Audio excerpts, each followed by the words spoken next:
Hello, and welcome to Central Booking, where writers and readers are the authority. I'm your host, John Valeri. Today, I'm joined by journalist and historian Craig Fehrman, whose first book, Author-in-Chief, The Untold Story of Our Presidents and the Books They Wrote, was published earlier this year. Craig's bylines have appeared in such prestigious publications as the New York Times, the Washington Post, and the Wall Street Journal. He has also been interviewed on NPR's Morning Edition and All Things Considered. Craig grew up near Dillsboro, Indiana, and graduated from the University of Southern Indiana in 2007. He then spent 6 years in Connecticut studying at Yale. He and his wife moved back to Indiana in 2013 and make their home in Bloomington with their 2 children. Author-in-Chief was a decade-in-the-making labor of love and received starred reviews from both Booklist and Publishers Weekly. The latter noted, entertaining and illuminating. Fehrman's deep research delivers a wealth of intriguing tidbits, which are complemented by a generous selection of illustrations. Bibliophiles and presidential history buffs alike will relish this gratifying deep dive into an underappreciated genre. Now, Craig shares the stories behind the story of our presidents' literary lives and legacies. Forgive the gradual fade to black, we'll call it dramatic effect, and enjoy the author's colorful and compelling commentary. Hi, everybody. Tonight I am excited to introduce to you Craig Fehrman, who is the author of Author-in-Chief. I say that and I feel like it's a little bit redundant, but it's true. You are the author and you wrote a book called Author-in-Chief. The subtitle is The Untold Story of Our Presidents and the Books They Wrote. I'm really excited to have you on the show, so thank you so much for doing this. I've been looking forward to this all week. I'm excited to talk books with you. Awesome. Well, I thought I would start with the obvious. So this is your first book. So I was wondering if you could tell us what sparked your interest in this particular topic. Yeah, believe it or not, it was more than 10 years ago at this point. It was back in 2008, and so I was a graduate student. So I was in grad school, reading lots of Shakespeare and Chaucer and Thoreau and all the classics. But I was also paying really close attention to the presidential election that year. I mean, 2008 was such an exciting election. Lots of people were paying close attention to it. And I just thought it was cool that books were so important, that, John McCain's books, but even more Barack Obama's books were really at the center of the national conversation. And we were talking about candidates, but we were also talking about writers. And I'm a book person, so that got me really excited, but it also got me curious. And I was like, well, is this the first time this has ever happened? Has there been other elections where books mattered so much, or other instances? And so the next year I started working on this, and it was really as boring as just making a list, because nobody had ever written about this before. So I didn't have any reference books or anything. But that list was a big moment, because I realized that the first campaign book, I talk about 2 kinds of books in my book: the campaign books, which come out before they run for office, like Obama's Dreams from My Father, and then the legacy book, or the presidential memoir, they do after they run for office, like the book Obama's working on now. And so I realized that the history of these books was as old as the history of America itself. The first campaign book came from Thomas Jefferson, and the first legacy book came from John Adams. So this history is American history, and there were just so many fun books and so many fun stories to tell. Yeah, and it's kind of amazing that, it hadn't been tapped into before. You think about it, and it's been around for such a long time, and the books have been so prevalent. But hey, kudos to you for, finding that angle in. And I did want to follow up and ask you, because you actually mentioned that this was a book that you worked on for over a decade. So that's, that is devotion. And so to what do you credit that sustained interest? And also, people should know that you are, a historian, you're a journalist, you've written for a couple of papers that people may have heard of, like the New York Times, Washington Post, Wall Street Journal. So how are you able to use your background in journalism to aid the research and writing process? Yeah. Well, I kind of have 2 backgrounds. I'm not a professor, but I have that academic background, because when I started grad school, I thought I would want to be a professor. And then I have this journalist storytelling background. And so really it was the fusion of the 2. That's why it took so long, but hopefully that's why it's a fun and entertaining book. Because even though I spent 10 years on it, it's not a 1,000-page book. It's not encyclopedic, because I wanted it to be fun to read, and I wanted to tell stories. So there was always that tension with me, but it was a fun tension. It was trying to get the best of both worlds. And so what kept my interest was that I just kept finding new things. And I mean, that's partly why it took so long to be able to put it together, because I would have to learn about the history of the presidency, or I have to learn about the history of celebrity or the history of technology, because all of those things tied into the book. Maybe that's the reason nobody wrote this book before, because it's a topic that can really open up to so many areas that you have to learn about. But it was always a delight. I was always excited to work on this because I was learning about telegraphs, or I was learning about early film stars, or I was learning about regular readers and how they bought books and how much books cost. And so all that stuff was fun, even if it took a long time to answer those questions. And, I spent a lot of time in archives. I went to more than a dozen archives looking at different documents. I actually found, I didn't even think this would be possible, but I found letters by Reagan and by Jackson and by John F. Kennedy that nobody had seen before. So there's stuff in here that even people who wrote a biography of John F. Kennedy will be like, wow, I didn't know that, because I'm the first person who found it. And so that stuff took a while, but when you're finding new stuff, it's exciting, and it makes you want to keep going, and hopefully that excitement comes through on the page too. Yeah, I was going to say it. You mentioned the sense of fun that you were having, and that does definitely translate. Because I mean, I appreciate history. I believe in the saying that what's past is prologue. But I'm not always the biggest reader of history. It has to be a topic that I'm really, really interested in. So I came into this thinking, well, presidents and politics, I'm not sure, but books and publishing, you have me there. And it really, really sustained me. And like you say, you can't really have one without the other because it's such an amalgamation.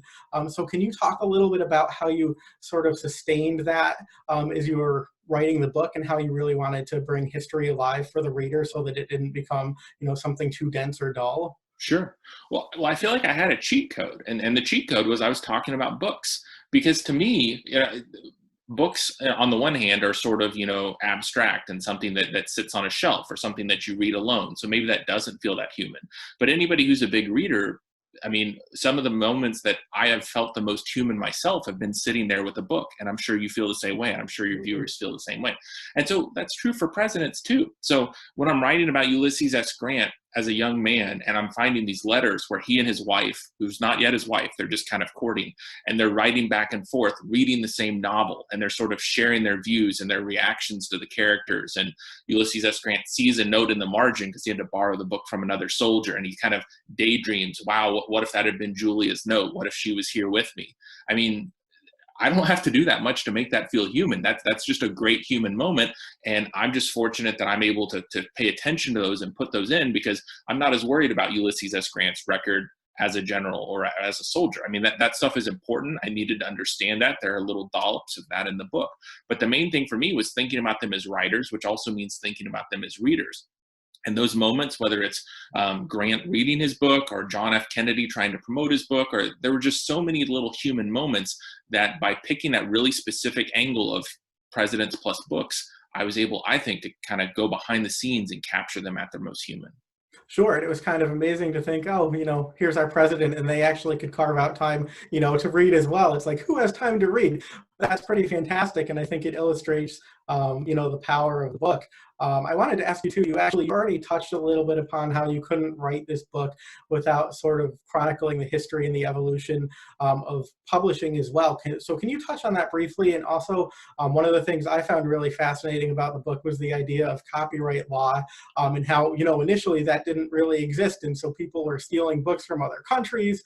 And then, copyright obviously came into place, but that's another really fascinating topic that you were able to interweave. Right. Yeah. It's, I'm really glad you asked about this, because sometimes people are like, oh, you've got a book that's about publishing and history and books, and you've got a book that's about presidents. How did you make those stories work together?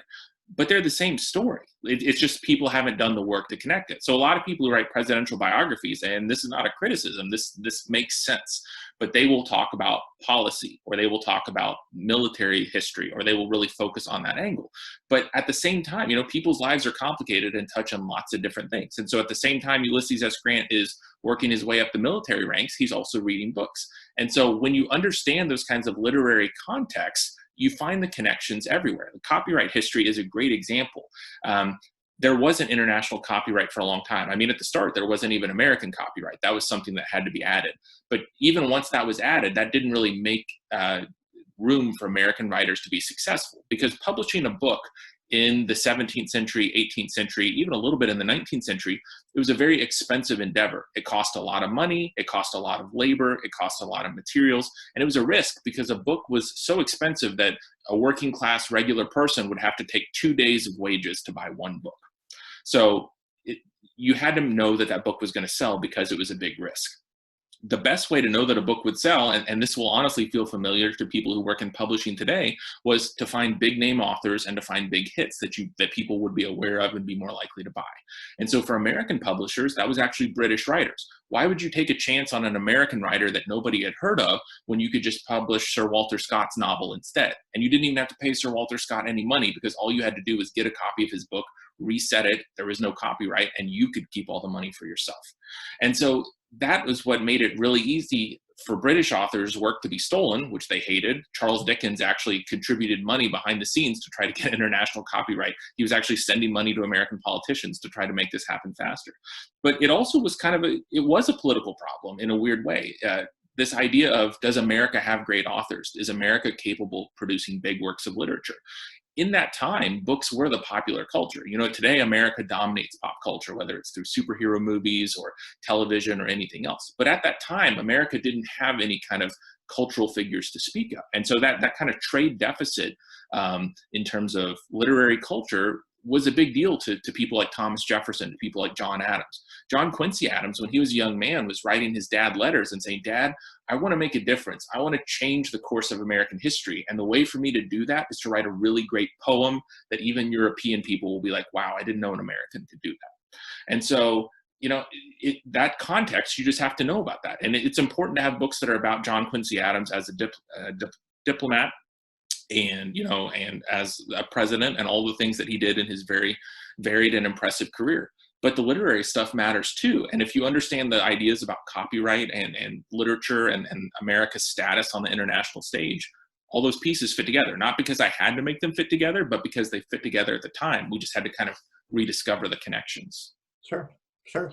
And in a minute, I'm actually going to ask you to speak to a couple of presidents specifically in their works. But before that, again, something that you touched on at the beginning of our interview, which is the difference between the campaign book and the legacy book. If we could just come back to that for a minute, and you could expand on that a little bit. And also, one of the things that you talk about a little bit in the book is how the legacy book, which typically, comes out after the presidency is over, is sort of an event book. And a lot of times, sales and reviews and the reception of the book don't necessarily live up to the hoopla. So can you just speak to that for a moment? Because I think that's a pretty interesting topic. Sure. Yeah. So the campaign books are almost, all of this stuff starts earlier than you expect. I think one reason this topic hadn't gotten a lot of attention is that nowadays political books can feel kind of cynical, and maybe they're not that good. Maybe they're more book-like objects than books.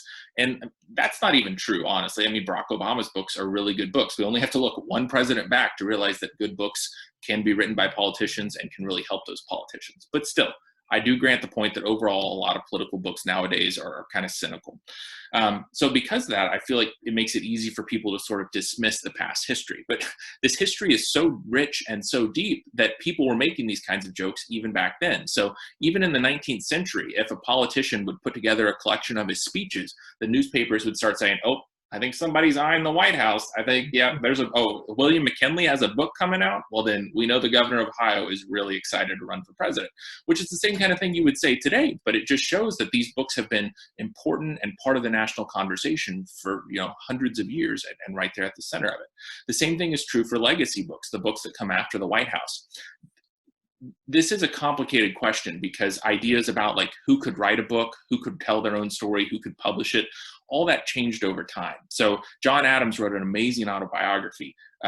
Maybe it's not fair to call the whole thing amazing, but parts of it are definitely amazing. Parts of it are just him being really, really mad at Alexander Hamilton and Thomas Paine. And I guess those are amazing in their own way. But Adams knew he couldn't publish this book in his own lifetime, because if you tried to publish your own book, everyone would say, "You're too arrogant, you're too vain. That's not what America wants from its leaders," which is, of course, the complete opposite of how politics and publishing works today. We really had to flip that as a culture, and that meant changes in publishing, changes in the idea of the individual, all of that stuff flipping.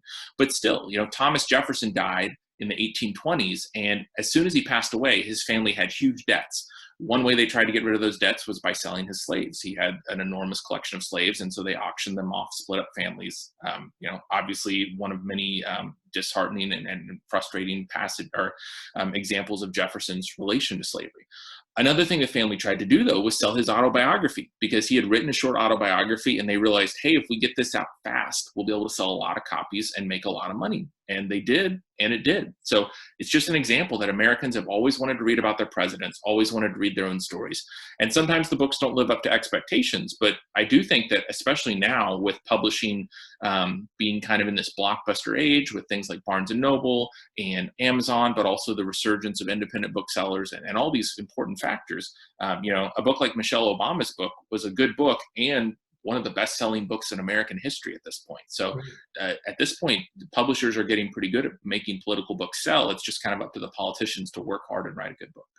Sure, and I think too, it's hard to distill down, a history into something that's readable too, and then there's that pressure to get it out quickly so that it's still timely. But I guess we'll kind of see with Obama, because there's a lot of expectation there, and he does, like you said, have a history of really delivering some outstanding work. So I'm interested to see. And of course, too, now he has to follow his wife Michelle, so that'll be interesting, because I think hers was the biggest book of last year. Oh yeah, easily. So, yeah, and it's a really hard genre to write. You can see that a lot of presidents who wrote good books before the White House, when they have to write after the White House, there's this word that I found again and again in interviews and in the archives, which is they would say presidential. Like Lyndon Johnson, when he started working on his book, he would dictate, and he would do the most amazing storytelling. He would do impressions, he would do accents, he would swear a lot. It was just like pure LBJ. And so then his ghostwriters would take the time to turn those transcripts into readable prose and make it all feel like a book. And they would take it to him, and they thought it was great. But he would say, no, I don't want that. That's not presidential. Right. And so they would take out all the good stuff, all the fun stuff, all the personal stuff. And what are you left with? You're left with like a play-by-play of boring meetings. And that happens a lot. So Obama is a good writer and a good reader, and he's obviously thinking a lot about these things. But I do think that this is a really hard book to write. And so it's a challenge for him. And I'm not surprised that he's quote unquote running late on this because it's a really hard book to write. And I know he has high standards for himself. So it's going to be really interesting to see what he does with a genre that's challenged and troubled a lot of writers over the years.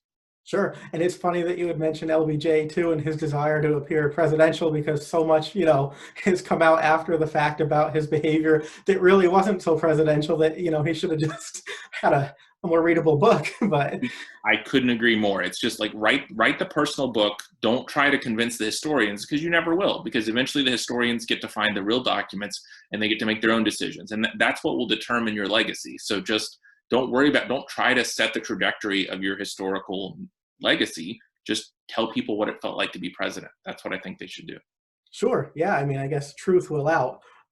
So yeah, if you wouldn't mind, if I, throw a couple presidents at you, if you can just tell us a little bit about their history. I figure, George Washington obviously is a good starting point, and really the idea of, ghostwriting goes right back to his presidency. And I think the funny thing is that, today when we think of a politician or a celebrity, we almost assume that they have a ghostwriter or ghostwriters, whereas in George Washington's day with his farewell address, that was really sort of a scandalous thing, and something that was covered up for a very, very long time, that he had, much assistance with writing that, if you wouldn't mind speaking to that. Right. No, it's a good point. And I would say that Washington didn't try to cover this up. So it's not like George Washington was like, I need to be seen as a writer. George Washington just wanted a really good speech. It was his ideas. He even, when he talked to his ghostwriters, which were James Madison and Alexander Hamilton, he even kind of said things like, this is what the style should be. So he really, he was a good general, right? And he told the people serving under him, this is the goal. This is how we're going to get there. And then he worked carefully on the final product. So to me, that's an example of good ghostwriting. And I really don't like the idea of ghostwriting is bad, which is some readers have that idea. Definitely a lot of writers have that idea. I kind of feel like the anti-ghostwriting animus comes a lot from writers who are just kind of maybe a little bit jealous or frustrated. Ghostwriting can be very effective if both sides work hard on it. Now, there are definitely plenty of examples of presidents not working that hard or not taking it that seriously. LBJ would fit in that camp as well. But if the president is willing to work hard, like George Washington, then that might be the best way to produce a really lasting speech. Because, the farewell address is one of the 5 or 10 most important documents in American history. It's wonderful. It's eloquent. The ideas are important. The fact that Washington said it, and said it as he was voluntarily stepping down from the presidency, all of that combined to make it such an important piece of writing. And so the ghostwriting was an integral part of that. Once people started to find out about that, though, it started to be a little bit scandalous. Now, it wasn't scandalous to people like John Adams. When John Adams talked about it, he would say, well, why wouldn't Washington never claimed to be a great writer? Why wouldn't he get one of his talented friends to help put his ideas in their best possible garb? That just makes sense. But it was a little bit of a strange idea for readers to figure out. And so there was kind of a little bit of an educational process where, oh, well, Washington didn't write it, Hamilton did write it. And there was all this squabbling over kind of trying to protect Washington's legacy because he was such a revered person. This is one of my favorite parts in the book, actually, because it's a story that hasn't really been told before. And it's really like a detective story, because the documents that proved that Hamilton had helped Washington were gathered up in this bundle and sealed with wax. And so Hamilton's supporters kind of passed it one from another, because Hamilton's actual family members wanted those documents. They wanted to kind of revive Alexander Hamilton's reputation by saying, hey, this farewell address that Americans love so much, he was the guy who wrote it. Washington's supporters, who included some of, even the guy who was the second in Hamilton's duel against Burr, so he was close enough that Hamilton chose him for that role. He still didn't want those documents out because he wanted all the glory to go to Washington.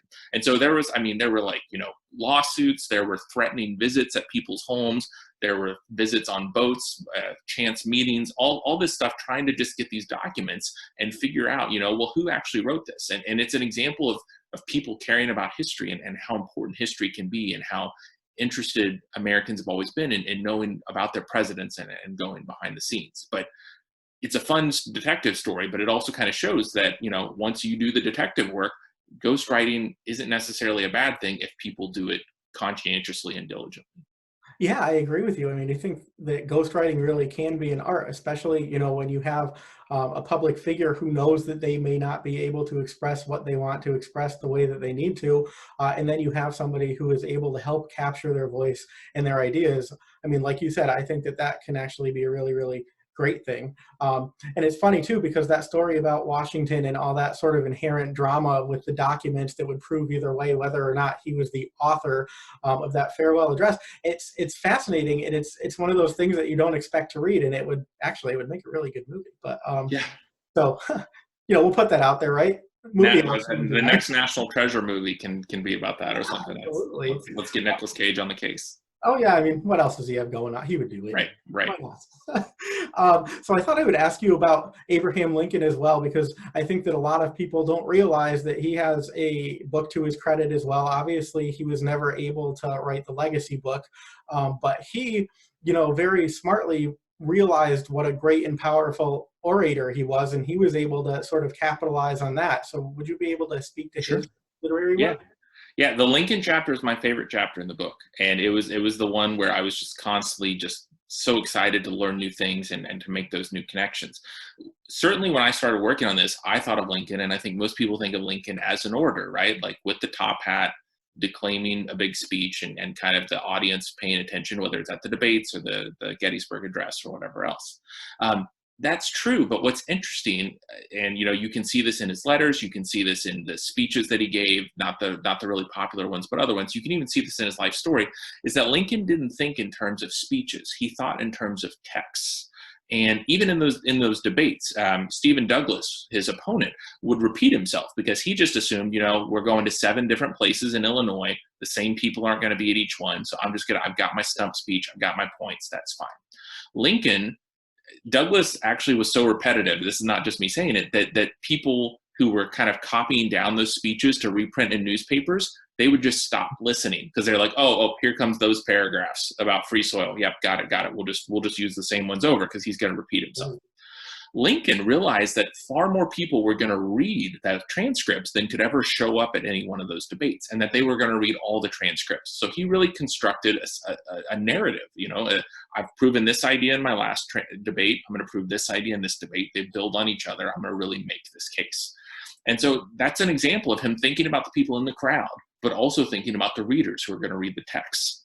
And Lincoln just saw the world in that way. I think because he grew up on the frontier in Indiana without access to that kind of bigger conversation of the world outside of his, of his cabinet. He had a very limited world, and people didn't understand him because most people in that area at that time were not very bookish or very interested in big ideas. So the place that Lincoln found that stuff was in books, was in printed text. He has this amazing lecture that he was working on called the Lecture on Discoveries and Inventions, where he says that printing was the most important discovery of all. It's this lecture that talks about, like, basically goes from like iron tools all the way to the telegraph, and talks about all the different things that the human race has done to improve itself and to change itself. But the most important technology of all to Lincoln was books. He said that emancipated the mind. And that's not a word that he's going to use just casually, right? Like in the 1850s, the word emancipate is a very loaded word, but that's how much Lincoln cared about and believed in print. All that to say that when he decided to run for president, he took those newspaper transcripts that we were talking about of the debates, and he gathered them. And this is also kind of a detective story in the book a little bit, because when people were asked by him, he's like, hey, I need those newspaper transcripts from a few months ago. They kind of thought he was crazy because like, why would you need old news? But again, Lincoln was already thinking, because people are going to want to read that stuff when I'm running for president. And so he worked really hard at great personal expense to get enough copies of those newspaper transcripts. He carefully cut them out, pasted them in a book until he had a nice story that, started with the first debate, ended with the last one. He included Douglas's side of things to be fair. He was very careful not to change anybody's words or distort anybody's words. One paragraph that the journalist kind of missed in one newspaper, Lincoln actually went and got the different newspaper to get the right version of the paragraph. He was just obsessed with this. This project mattered so much to him. And so he puts together the scrapbook, finds a printer, gets it published, and it comes out just before the Republican convention. Definitely helps him a little bit as he's winning the nomination. But then in that summer of 1860, when Stephen Douglas is also running for president, this book is everywhere. It's sold the equivalent of 500,000 copies if you adjust the sales by population from that time to our population today. So this book was a huge bestseller. And it's also an example of how literary history and political history, you can never disentangle them, because the reason it was able to sell so well is that printing presses were now powered by steam engines, just the way trains were. And there was this new publishing technology called stereotyping, which allowed you to print books much faster without having to reset them over and over from type. I still remember looking at old newspaper clippings and seeing that the publisher Lincoln was using had to go out and buy more stereotype plates because the demand was so high for this book during the election year. And I was like, holy cow. I mean, this is the stuff that you can only notice if you know literary history, if you're really paying attention to it. But what it says is this book was everywhere. There was a demand for this book. This book mattered to voters because they wanted to learn. And yet it's also that human story, because the book only existed because Lincoln was able to think in those terms well before anybody else was. He was really the first presidential candidate to think, I need a book with my words, nothing else, that will really present my case to readers and voters. And I think the way he was able to be the first person to do that was just because he grew up a book lover himself. Right. Yeah, talk about forethought. I mean, that's a great story. And so I want to skip ahead, because you have somebody like Abraham Lincoln, and then you have somebody like JFK. And I know that when I was talking to my friends about your book on the Book Cougars show, one of them, I completely disillusioned her about JFK, and I didn't realize that maybe, some of the truth there wasn't as well known as I suspected that it was. But when we think of JFK, we think obviously of a presidency that really appreciated the arts. He was a very literary-minded president. Of course, he has profiles and courage to his credit, which won the Pulitzer Prize. But when you really look at it, he definitely had some help, and he sort of, I think, appreciated the idea of what it was to look the part of an author, but not necessarily what it was to be an author. So can you talk a little bit about that, and, the help that he had, and how the perception versus the reality in his case are two very different things? Sure. Yeah, and I think this is another example of that really human side where we're able to really see Kennedy as a person. This isn't about the Cuban Missile Crisis. This isn't about his record on civil rights. that stuff's really important. There are other books that touch on that stuff. But this is just about who was Kennedy as a human being and how did he treat other human beings around him. And I think the story does not reflect very well on him. I still remember a reporter from the Boston Globe was interviewing me right before the book came out, and she started talking about the Kennedy chapter, and she was like, yeah, my parents still have a picture of John F. Kennedy hanging in their house in Boston. And I, of course, had a book event in Boston that week, and I was like, oh my goodness. But it was a great event. There were a couple pro-Kennedy people who I think were more disappointed in me than they were in Kennedy. That's what can you do, though? It was a great event, and I think they understood, even though I felt a little nervous walking out of the store and onto John F. Kennedy Boulevard that night. But yeah, so the kind of details around it. Kennedy was obsessed with literary fame in a way that I really don't think most of his biographers before have understood. Even when he was a senator and Profiles in Courage came out, and I lay out in really careful detail in the book, I studied his schedule. I studied his top ghostwriter, Ted Sorensen's schedule. I studied the dates on their letters. I did everything I could to kind of piece together the story. And I listened to old Dictabelt recordings where you can hear Kennedy kind of dictating the ideas that might go in the book. It's just clear that Kennedy did not do much work on the book. And that's fine. I mean, the book was a big hit because his name was attached to it, right? And in the George Washington model, that's fine if that's all it is. But George Washington didn't really care about the literary fame or seek out the literary fame. He cared about the ideas and the politics. John F. Kennedy cared about all of it. And it's hard to overstate how much he cared about literary fame. Even when he was senator, he would write letters to his editor and say, hey, I was in the airport in Washington, D.C. this weekend, and I didn't see that many copies of my book. Can we fix that? Even when they were working on the book before it came out, he asked that there be a bigger author photo. He was reading The Dust Jacket, and from memory, and I know this was from memory because he was traveling in Europe when he wrote about it, from memory, he could remember the New York Times review of his first book that had come out 15 years before. So all these little things just tell you that Kennedy was really obsessed with literary fame and wanted literary fame, even though he didn't really want to do the literary work. And maybe it was time constraints. Maybe it was just that he didn't have the kind of personality who liked to sit down and work really hard on a book. There are different explanations. I don't know what the explanation would be. What I do know is that Kennedy was willing to work really hard to get himself that Pulitzer Prize. The story has always been that his dad kind of got it for him, that maybe he didn't deserve it, but his dad helped.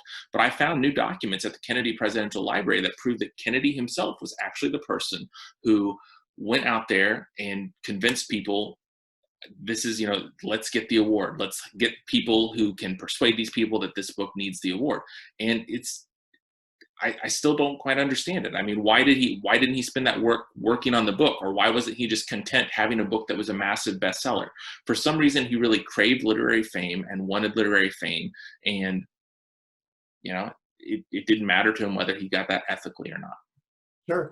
And you can correct me if I'm wrong, and people can hold this against me since I'm the one, bringing it up. But if I recall, in the book too, there was a point where you're talking about Ted Sorensen. I think it was going through the acknowledgments and realizing that his name wasn't even there.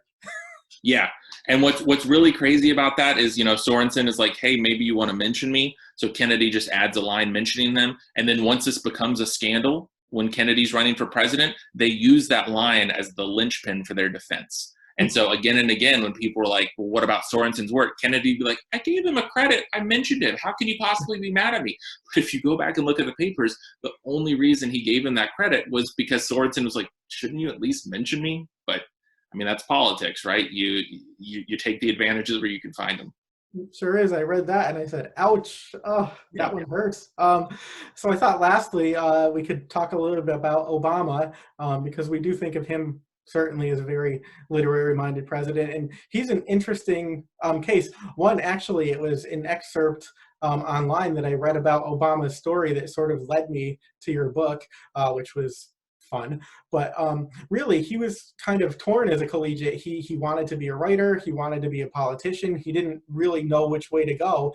And sort of in an odd way, when he went into politics, there was sort of a resurgence of his writing career in his first book, if you wouldn't mind talking about that. Yeah, that's one of the themes that really stuck out to me while sort of reading his old letters, talking to people who knew him, reading his books. he was always torn. There was always a part of him that wanted to pursue a literary life and a part of him that wanted to pursue a political life. And it made me think about John Quincy Adams, who we talked about earlier in this discussion, with that kind of being torn between different worlds and different ways to make a difference.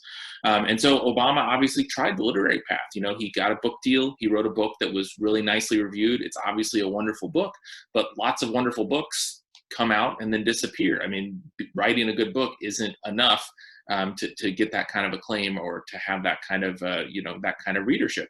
So Obama just moved on. One of my favorite things I found while working on the Obama chapter was a video where in 2001, so he's a state senator at this point in Illinois.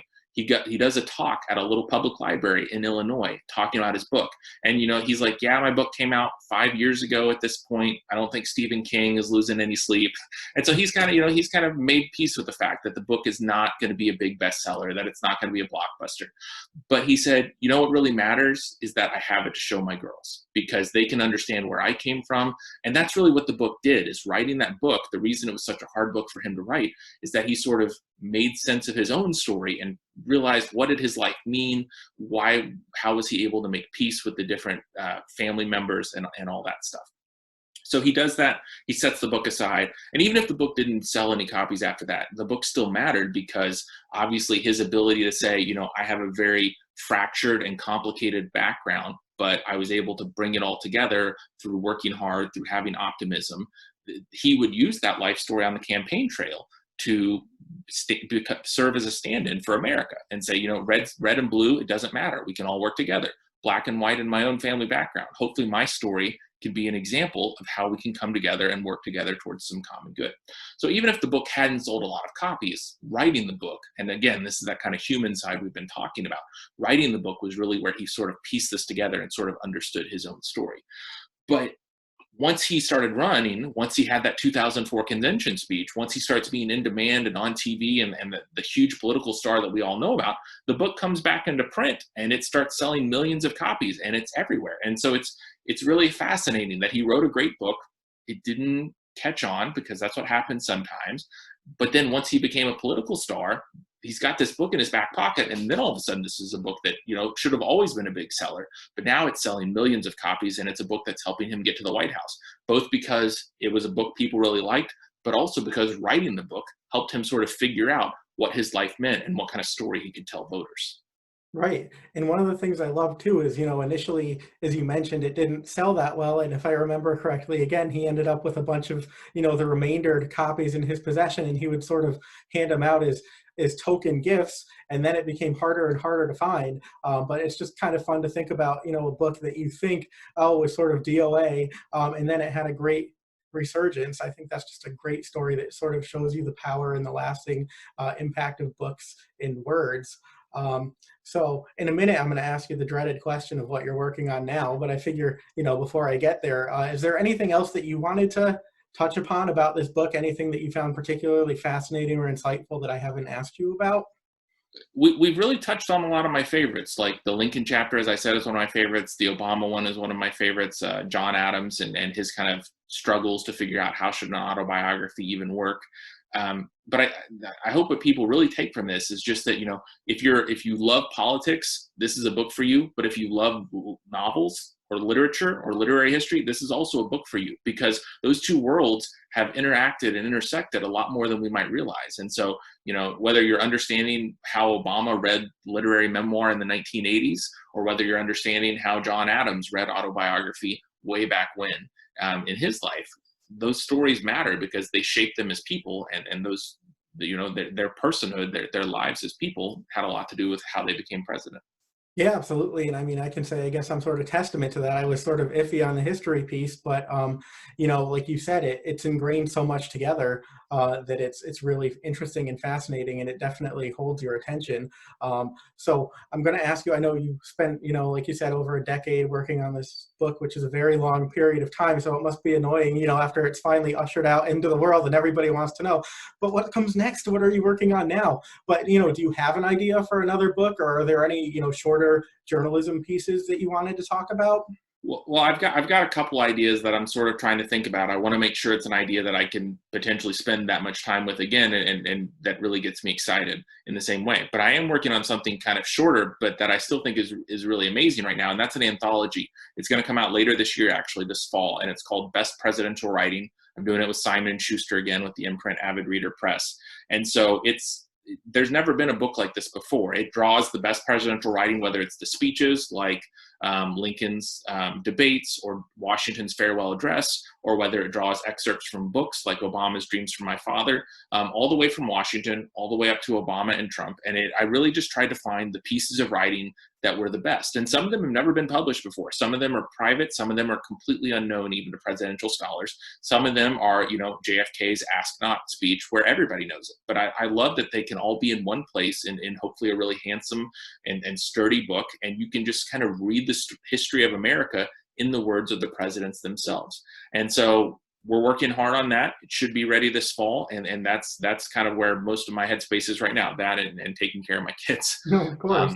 So yeah, those are the two things that are taking my time, and I really think it's going to be a fun book. And if you liked my book, if you wanted to read more about presidents, if you're like, wow, Calvin Coolidge is a way better writer than I know, I wish I could read some of his book. Yeah, that's what this anthology will be for. Or even if you haven't looked at my book, it's really going to have a lot of fascinating stuff, materials written by presidents. Oh, that's exciting. That's actually the perfect follow-up, because I know I kept thinking as I was reading the book, where can I check this out? Where can I read this? But that makes it incredibly convenient. So thank you for that. Yeah, no, I think it should be a fun one, and I'll try to remember to get you an early copy or something of it, because you've been a great supporter of the book, and it seems like it's really clicked for you, and you've really gotten great stuff out of it. So we'll try to get you a copy, and maybe we can talk again or something at that point. Yeah, that'd be great. I appreciate it. Thank you. Well, I will let you go. But again, the author tonight is Craig Fehrman. The book is Author-in-Chief. Thank you so much for taking time out of your schedule to talk with me. I appreciate it. Hey, it's my pleasure. Thanks for doing it. That's it for this episode of Central Booking. Thanks for watching, and be sure to subscribe to our channel so you don't miss a thing.